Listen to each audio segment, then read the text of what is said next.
I can confirm. Director Radcliffe, were you on the group chat? Senator, I was on a signal messaging group. So you were the John Ratcliffe on that chat? I was. Thank you. Thank you. Can I provide some context, Senator, to that? Yes, but I've got a series of questions. Well, but I think it's important because at the outset you made a couple of comments about signal messaging using encrypted apps. So that we're clear, one of the first things that happened when I was confirmed as CIA director was signal was loaded onto my computer at the CIA, as it is for most CIA officers. One of the things that I was briefed on very early, Senator, was by the CIA records management folks about the use of signal as a permissible work use. It is. That is a practice that preceded the current administration to the Biden administration. Director Ratcliffe, I've got a series of questions. If you're making the statement that signal is a secure channel. No, can I answer that? It is. I've got a series of end-to-end decryption. So to finish, I understand encryption. It is permissible to use to communicate and coordinate for work purposes, provided, Senator, that any decisions that are made are also recorded through formal channels. Right. So those were procedures that were implemented. My staff implemented those processes, followed those processes, complied with those processes, and finally, just please. So my communications, to be clear, in a signal message group were entirely permissible and lawful and did not include classified information. Well, we will make that determination because.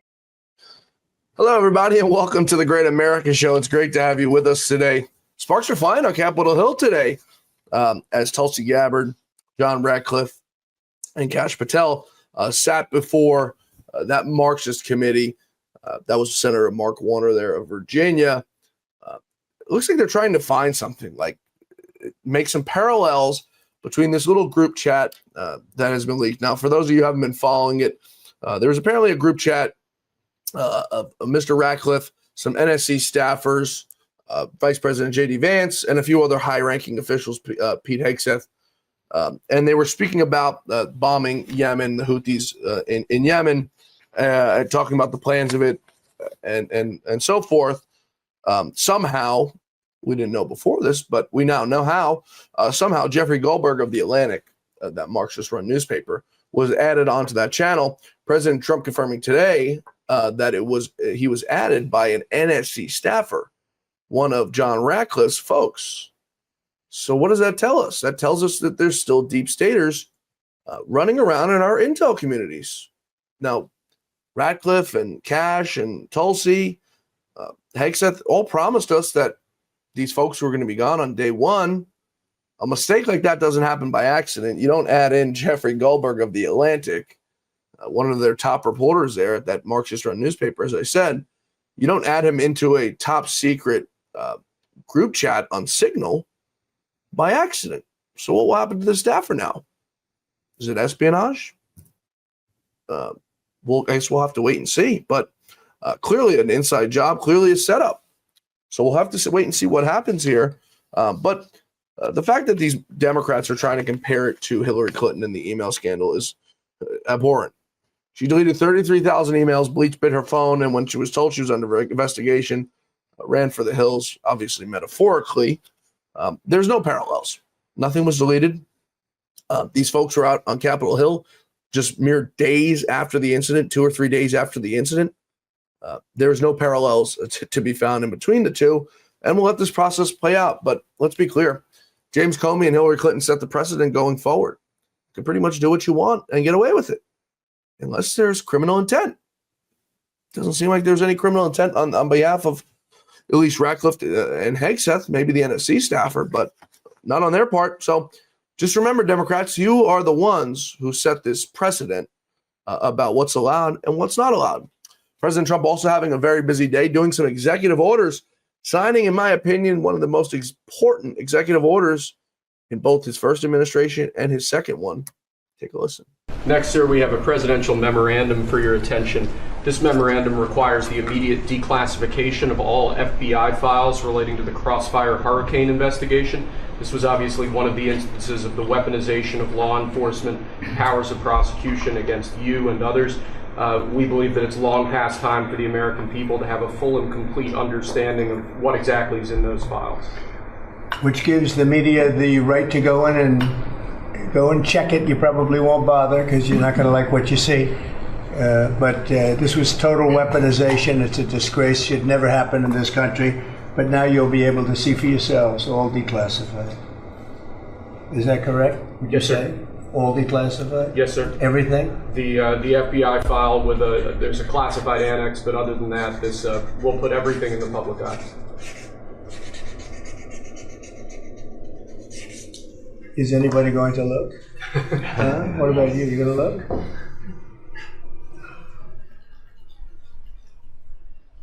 And frankly, the FBI should be ashamed of themselves, and so should the Department of Justice, and so should Biden. And he forgot one, Barack Hussein Obama. Those Crossfire documents, hurricane documents, were first declassified by President Trump in January, about 3 or 4 days before President Trump was set to leave office on January 20th. They were given to John Solomon of Just the News. John Solomon started Xeroxing copies of it to be published online. Documents were embargoed, so John was not able to release them yet, but they were declassified. John had made sure, and this is per my conversation with John just about 2 weeks ago, the documents were declassified. So John sends them back to his staff, starts Xeroxing them, photocopying them to be released when the embargo is lifted, presumably after Donald Trump left office. And he gets a phone call and says, we have to give those documents back. You're going to get them right back. For whatever reason, you'll get them right back. They just have to be returned back to us momentarily. John, like a good journalist and a good American that he is, gives those documents back to Mark Meadows, former White House chief of staff, fully anticipating that one day he would have those documents back in his hands, one day very shortly thereafter. It turns out Solomon never got those documents back. So now 4 years later, they're finally being released again. What was taken out of them? What was maybe put into them? Very interesting that documents that were declassified never made it to the public eye. Just another example of the deep staters going against President Trump and any of his wishes. That wasn't the only executive order President Trump signed yesterday. He did a pardon. Who could he have pardoned? Take a listen. A pardon for Devin Archer. Devin Archer was a former business partner of the Biden family.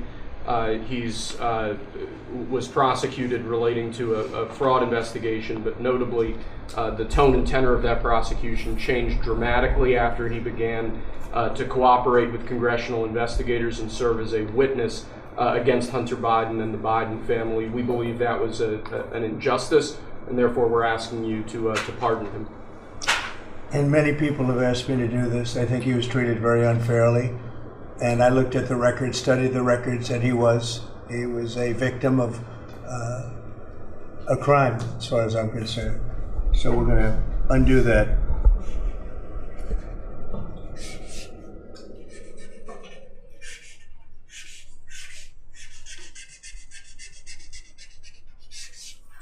All right. That's Devin Archie. A victim of a crime he was. You folks remember Devin Archer. He was the man who was brought through the mud because of the Biden crime family. Just another victim of their malpractice, their sketchiness, their illegal deeds. Always finding somebody to take the fall for them. Always finding someone to take the blame for the criminal acts that Joe and Hunter have taken part in their entire lives, their entire careers. Folks, our guest today is none other than the great Roger Stone, our weekly guest here on the Great America Show. There's so much to take up, so much to talk about. What a time it is to talk with the great Roger Stone. Roger, as always, it's great to have you with us on the Great America Show. Big day for the Trump administration. Big day for you, of all people. President Trump, I think, signing, in my opinion, one of the biggest executive orders of his presidency this time around and last time, declassifying all the Crossfire Hurricane documents. Your thoughts as a man who was a victim to this very crimes by the deep state? Yeah, I mean, John, the Russian collusion hoax is the greatest single dirty trick in American political history. It's nothing less than an epic abuse of power in which the full authority of the United States government and the amazing technical capabilities of our intelligence agencies were illicitly and illegally used, utilizing what they knew was falsified evidence, the Steele dossier, and the false claim that the Russians had hacked the DNC to try to remove a duly elected president.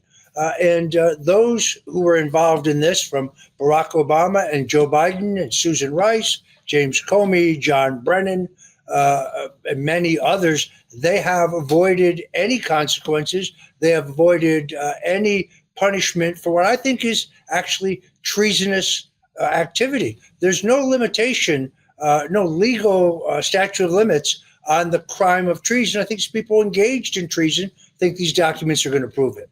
Yeah, I mean, for nothing, these are the same people who told us for years that Donald Trump is treasonous. Everything he's done is treasonous. Administration is treasonous. The people who work for him, treasonous. Yet, once again, they find themselves in the same situation. So the interesting thing about these documents, and I told the audience this in the introduction, not many people know about this. Donald Trump declassified these documents before leaving office in 2020.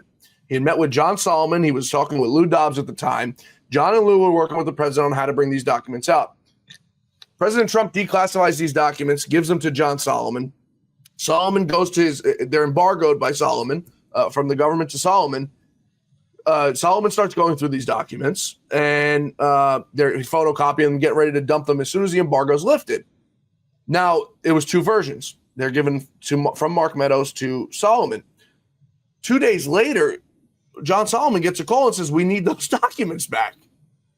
Now, it was just a momentary thing. He was supposed to get the documents back, gets the documents back to the government, and never sees them again. So these documents are already declassified. We just never seen them before. That kind of troubles me a little bit. What could have possibly happened in that last 4 years now? As for manipulating these documents, the original documents that John Solomon had in his hands. Look, I think it's a demonstration of the fact that we still have a permanent fifth column inside government. This is the deep state, is what Dwight Eisenhower called the military-industrial complex. These are bureaucrats who, regardless of who's president, regardless of which party is in power, they are permanently in place inside our national security apparatus, inside the National Archives, inside our intelligence agencies, inside the military, inside the think tanks, inside the defense contractors. That's the permanent government. And they don't really care about an executive order by the president of the United States. We see the exact same thing going on pertaining to the Kennedy assassination documents. What you've seen is not everything. It's not even close to everything. The president specifically issued an order to declassify and release everything that is in the Kennedy assassination document collection. But unfortunately, not all of the audios, videos, and documents that would shed light on who really killed John Kennedy are included in that collection. So the National Security Council, the National Security Agency, the Secret Service, Army Intelligence, Navy Intelligence, the Secret Service, the FBI, the CIA, all of them continuing to hold back audios, videos, and documents that would tell a more complete story. And what you have instead is a cherry-picked selection of documents that are designed to reinforce the government's false narrative that Lee Harvey Oswald, a lone nut, a Russian communist, shot President John F. Kennedy 3 shots, all coming from behind. If that's true, John, why does a paraffin test conducted by the Dallas Police Department on Lee Harvey Oswald shortly after the shooting of Kennedy demonstrate that he has no powder burns, no nitrates on his chest, his arms, his hands, or his face? And where's that test? Why hasn't that test been among the things released by the National Archives according to the president's order? There's so many things missing here. It is a willful attempt to continue to hide the truth. Now, hopefully, unlike the first Trump administration, in this administration, much greater thought has been given to the appointments. Much greater thought has been given to who is supportive of the president's agenda and his mission. But let's be clear: if Kash Patel, who I think is a very good man, he's going to be one of the great FBI directors in American history, but he is now taking over a bureaucracy in which he may be able to count on a couple hundred people at the very top, and below him, who knows? These are the people who were harassing parents for going to school board meetings because they objected to the curriculum being taught to their kids, or harassing and calling people who chose to go to the Latin Mass, Catholics who chose to go to Latin Mass, called them domestic terrorists. These are the people who stormed my home at 6 o'clock in the morning with 29 fully armed, assault weapon bearing FBI agents wearing night goggles in a military type operation that cost taxpayers $1.1 million, when they could have just called my lawyer and said, hey, we're framing your client tomorrow, bring him in. Same thing that did to Peter Navarro, but it's so true, and it's so sick and so sad and so sadistic, but it's what we expect from this government at this point, which is why I'm never surprised, Roger, with anything that happens in this country till this day, going back, looking at everything that we've been through. The interesting thing was Trump was on Air Force One with one of those guys, Clay, whatever the heck his name is, not so talented radio guy. Clay Travis. Clay Travis. And he's not a bad guy. No, very nice guy. Very nice guy. And he's on there and he's talking with him. And Trump is sold that Lee Harvey Oswald shot JFK, but he says he didn't act alone. Now, I don't know what that means. I'm wondering if Donald Trump really knows the truth and he's lying to us, which it's not very like him, or he's being fed the same lie that we're being fed, which is even more scary, Roger, because he's the president of the United States. Well, we do know in 2017 was the year that legislation passed in the 90s mandated that all of the records pertaining to John Kennedy's assassination be released unless the president decided to hold them back. And we know that Mike Pompeo, who I think is an evil individual, a deep stater if there ever was one, persuaded the president to withhold much of the material that we're seeing now. That tells you a lot right there. When I asked the president what was Pompeo's reasoning, he said, well, the director thinks it will reveal the agency's sources and methods. Well, the sources are all dead. This was over 60 years ago. And if their methods include the assassination of an American president, then I think we need to know that, don't you? Yeah, absolutely. I want to get back to, before we go to break real quick, before I forget this, in those Crossvein Hurricane documents, the whole DNC thing, the Russia collusion, there's a big piece of that that's missing, and it has to do with Julian Assange. And it's the WikiLeaks documents and the Seth Rich assassination. To this day, it's something that I've taken near and dear to my heart, because Lou Dobbs was sued over it at Fox by Seth Rich's family because Lou asked who shot the man. We clearly know it wasn't a robbery. We know it was an assassination. Nothing was stolen from the man. And his family sued Fox and Lou Dobbs for simply asking who killed him. In your opinion, do you not think that this is just as important as the Crossfire Hurricane documents as it pertains to the deep state? I mean, railroading everybody in their way? Look, the FBI admitted in my trial, in the pretrial motions, that they had never examined the computer servers of the DNC, and they relied entirely on a company called CrowdStrike. Yes. CrowdStrike was an IT company, and when the head of CrowdStrike, Sean Henry, who just happened coincidentally to have been Robert Mueller's deputy at the FBI, testified for the House Intelligence Committee under oath, but classified, he said that his report contained no proof that the Russians had actually hacked the DNC. Now, Bill Binney, who had been the counterintelligence IT expert at the CIA, demonstrated to me that based on examining the download times of the information that was stolen from the DNC, he could prove that it was not accessed through an online hack, but had been loaded to some kind of portable device like a disk and taken out the back door. So who stole it? I think it's a legitimate question. By the way, Seth Rich's father said almost immediately after his death that his watch, his ring, his wallet were all intact, that it wasn't a robbery. And then after the Democrat National Committee gave him a crisis management spokesman, that's when he came after people like Lou Dobbs and Sean Hannity and others, simply asking a reasonable question. Why do we have there's no video footage, no security camera footage of the last hours of his life, even though we know he was in 2 public places? It's very strange. Yeah, I'd be very mad at my parents, Roger, from up above, if that ever happened to me and all they cared about was getting money and not finding out who actually killed me. Very sick. We're going to take a quick break here, folks. We're coming right back with Roger Stone. Stay with us through this quick commercial break. When we return, I want to get Roger's take on the rocky road for Pete Hegseth, Mike Waltz, and his crew on everything that's happening over in the DOD. We're coming right back with Roger, folks. Stay with us. This past year has been one of the hardest in MyPillow's history. It's because of you that we're making it through. My employees and I want to thank you for your continued support by extending our wholesale prices on classic MyPillows. Get standard classic MyPillows only $14.98. I can't believe I'm even saying that. Only $14.98. But it gets even better. Upgrade to a queen size MyPillow for just $18.98. King size only $1 more. Get my body pillows $29.98 and multi-use MyPillows for only $9.98.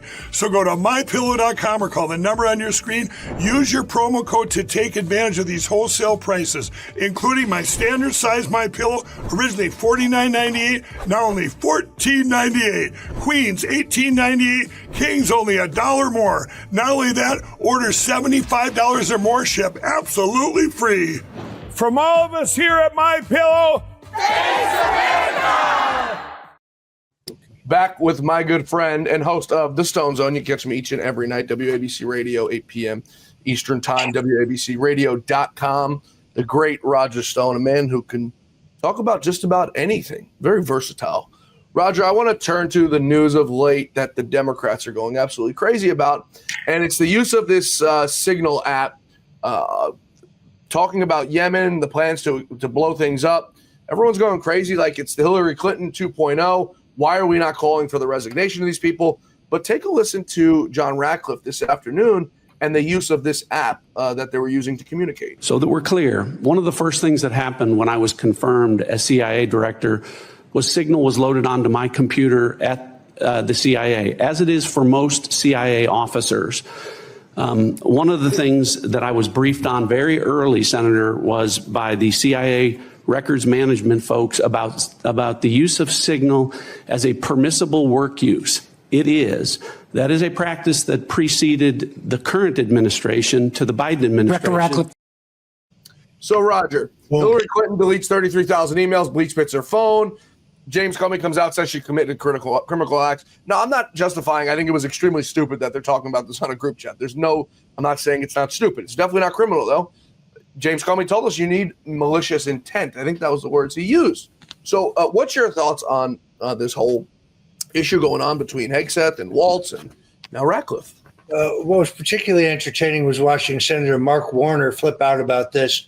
I went back and looked. He didn't seem to have any problem with Hillary Clinton utilizing classified information on an illegal server and then destroying the evidence of it after it was subpoenaed. I checked. He had no problem whatsoever. Now, I've looked at the Senate Intelligence Committee report on Russian collusion, which is a cut and paste, almost all of it, from the Huffington Post. So in other words, we take any asinine claim in left-wing social media and we just take it as fact. Here's what I can tell you.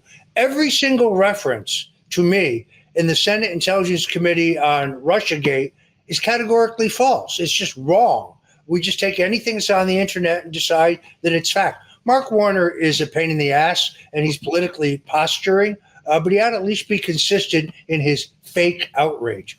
There were no state secrets revealed here. There were no war plans revealed here.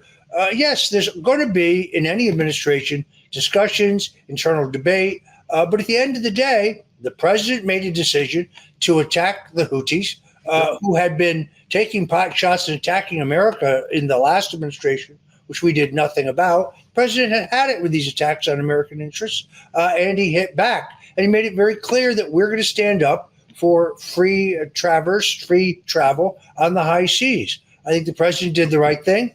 If the vice president briefly questioned that policy, it doesn't matter. He ultimately supported it. And the globalists like Mark Warner should be happy because this is what our European allies wanted us to do.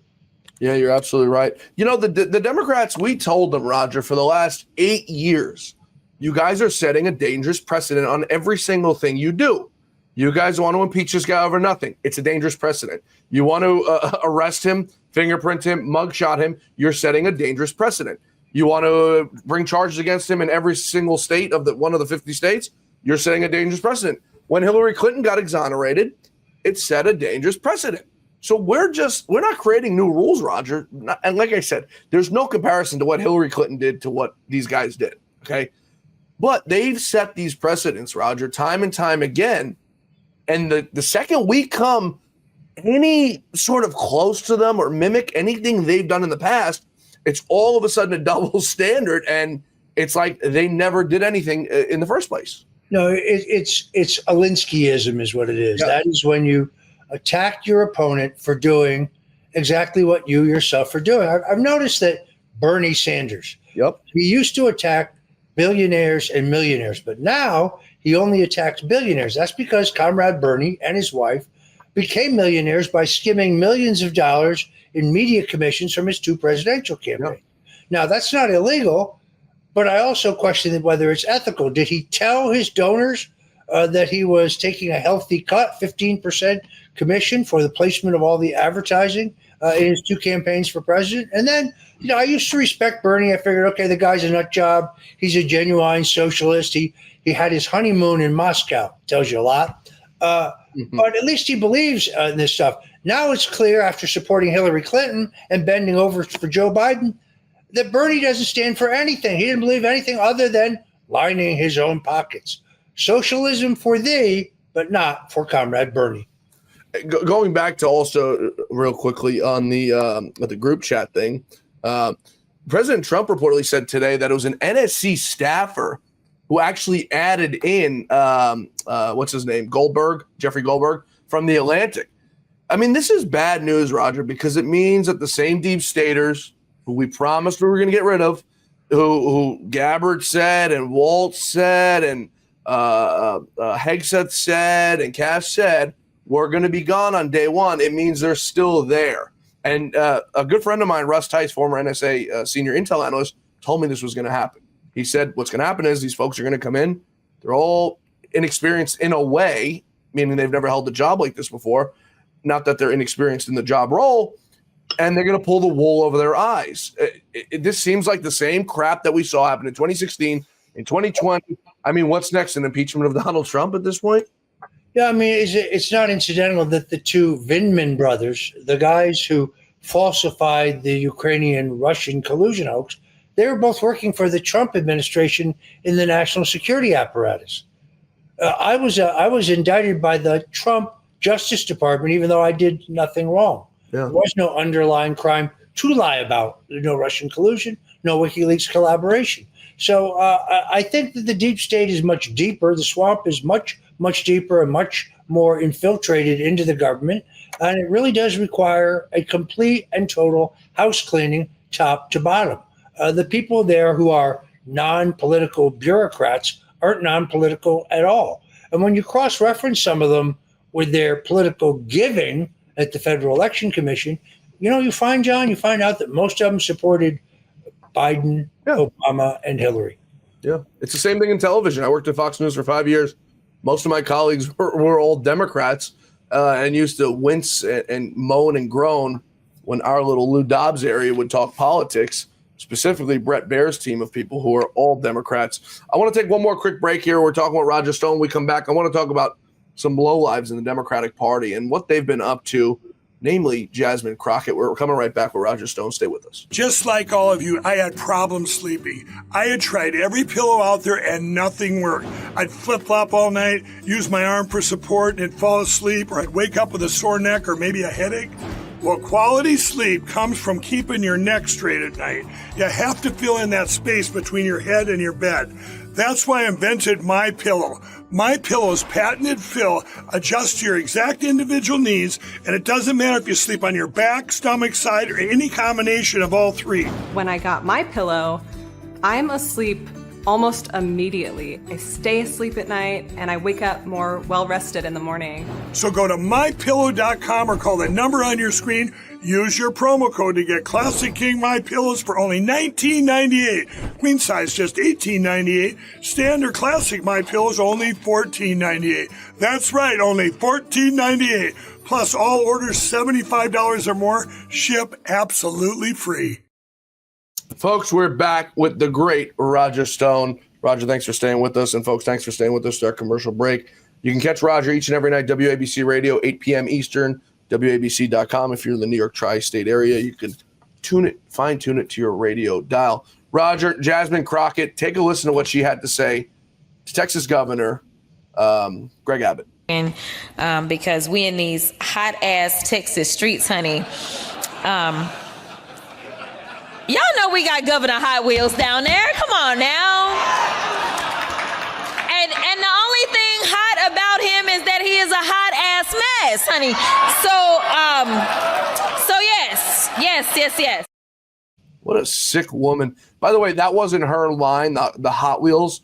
That was a line that I won't say the name, but a reporter used to talk about a former member of Congress. So she's very unoriginal in that. But I mean, can you scrape the bottom of the barrel any more than this human piece of debris? Yesterday, she said that Senator Ted Cruz should be hit very hard in the head. The day before that, she said that Elon, as a birthday gift to her, should be taken down. She is clearly abusing her position in Congress to advocate for violence. I remember after January 6th, John, if you use the word fight in a speech, as in fight for America, you'd immediately be accused of advocating and fomenting violence. But lame brains like Jasmine Crockett can say stuff like this, and there's no public objection. I think she's crossing the line here.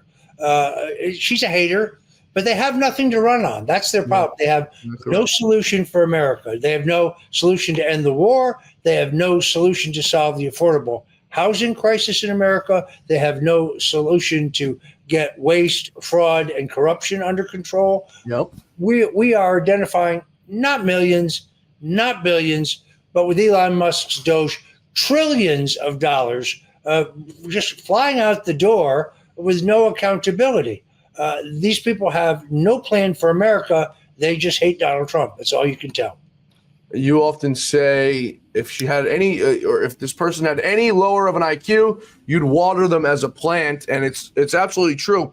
I talk about this on the show almost every day, Roger. The Democrats lost the last midterm elections. 2024, they got killed in the general presidential election. They lost the Senate, and they continued to lose the House. At what point do these idiots in the Democratic Party say, we're going to stop following Jasmine Crockett, we're going to stop following AOC and Bernie Sanders, and we're going to try to come back to the middle and win elections? You and I are both politicos, Roger. You've been doing it a lot longer than I. It's not a winning strategy. I mean, you've lost the last 3 or 4 cycles. Do you think these idiots get back to the table before 2028, before 2026 even? No, I really don't, because the Democrat nominating process is now so completely hijacked by socialists, radicals, and lunatics that their process cannot nominate a moderate. There are no moderates left in the Democrat Party. Now suddenly they've decided that Chuck Schumer's way too conservative for the party. And I don't think AOC will challenge him in the U.S. Senate primary in New York, but if she did challenge him, she could beat him. But she's not going to make an intermediate step at the U.S. Senate. She's going to run for president directly from where she is. And she'll be able to raise the money, and she'll actually, if Kamala Harris does not run, she'll actually be the favorite. Think about that for a moment. I'm going to go to bed tonight and I'm going to pray on it that she does run, because I mean, there's not that many dumb people in this country, Roger, who support what she supports. I mean, these people are radical Marxists, and the Democrats are nothing but liars. There's a Twitter page, Roger, who tracks who goes to these rallies, and the Democrats, these Bernie Sanders and AOC, have been doing this little tour, touting 25, 30,000 people. And then when you go through the numbers and look at these people who have been there, 2,000, 3,000 of them have been at pro-Palestine rallies. 3,000 of them were in D.C. 3,000. And when you boil down the numbers, that 25,000 number now all of a sudden comes down to 1,500 people at these rallies, which you would get handily at a rally anywhere in this country. I mean, what is the path forward? What can they? I asked Mark Mitchell of Rasmussen this last night. What is their plan to run on? They can't run on fixing inflation because they broke it. They can't run on fixing the border because they broke it. They can't run on onshoring jobs back to America because they offshored them. What is their message, Roger, to the American people on why they should be elected? They don't have a message. That's really the bottom line. They are the party of the elite. They're party of the super wealthy, but they're no longer the party of the middle class. They're no longer the party of working people. They don't have any solutions. Here's their general election message in the last election. Donald Trump is Hitler, and if you vote for him, you're a Nazi. That's their message. Uplifting, isn't it? It's inspiring. These people are lunatics, but they aren't going to go away. And the party is moving further and further left into irrelevancy, and they know it. If they didn't rig the census in order to rig congressional redistricting, they'd be decimated in the Congress as well, and they know it. The problem with these people, as you know, is they cheat. President Trump today signed an executive order mandating paper ballots, single-day elections, other important election integrity rules that he's putting in place. If we have this Democrat Party and honest elections, the Democrats are about to go the way of the Whigs. Yeah, I like you said, I don't see how they sustain anything they've done here. Donald Trump is doing everything he promised, and his numbers, Roger, are through the absolute roof. The only problem is we can't, regardless of what crazy thing Steve Bannon is working on or crazy thing Steve Bannon's trying to make MAGA look like, Donald Trump can't run for a third term. Just doesn't work. We all wish he could, but he can't. So we're not going to drink the Kool-Aid on that. You get the last words here, Roger, as we wrap up. Your view of the country, the floor is yours on how we proceed the next 3.5 years. Nothing has changed my view. We're headed into a golden age of peace, prosperity, security, justice, and law and order, as well as much better public health. Donald Trump is fulfilling all of his commitments that he made and laid out very specifically in the last campaign. And as for the future, you're right. The Constitution is absolutely clear. No person can be elected to more than 2 4-year terms, and a constitutional amendment to change that would require 2/3 of the Congress and 3/4 of the states. Not going to happen. But we, in our party, we have a bench. J.D. Vance, Tulsi Gabbard, many, many others. They have, Gavin Newsom. He'll do for America what he's done for California. J.B. Pritzker, he's so fat, he's got his own zip code. And AOC, I'm for her. I hope she runs. I would welcome a contest between AOC and whoever our party ends up nominating. Yep. It's the Republicans' race to lose, Roger. They got to keep their heads down. Mike Johnson's got to get his butt to work, man. There's no time to waste here. He's got to get to work, and he's got to ensure that Congress does their job and gets this thing through because, like I said, it's our election to lose. These people have given us gold to run on. Roger, where can people catch you each and every night and your socials? Sure. Most important place to go is stonezone.com. Stonezone.com. You can subscribe there for absolutely free. You can hear me every night at WABCradio.com, WABCradio.com at 8 o'clock p.m. Eastern Time. And check out the Stone Zone. Go to the store. You can get your very own Roger Stone Did Nothing Wrong t-shirt or my amazing New York Times best-selling book, The Man Who Killed Kennedy, The Case Against LBJ. Check it out. Excellent, folks. You heard the man. Roger, we'll see you next week, brother. Thanks for joining us today on this very busy day. Thank you. Thanks to Roger Stone, and thank you, folks, for being with us today here on The Great America Show. We hope to see you back here tomorrow for The Great America Show, where our quest for truth, justice, and the American way continues. Until then, folks, may God bless you, may God bless America, and may God bless the great Lou Dobbs. We'll see you tomorrow.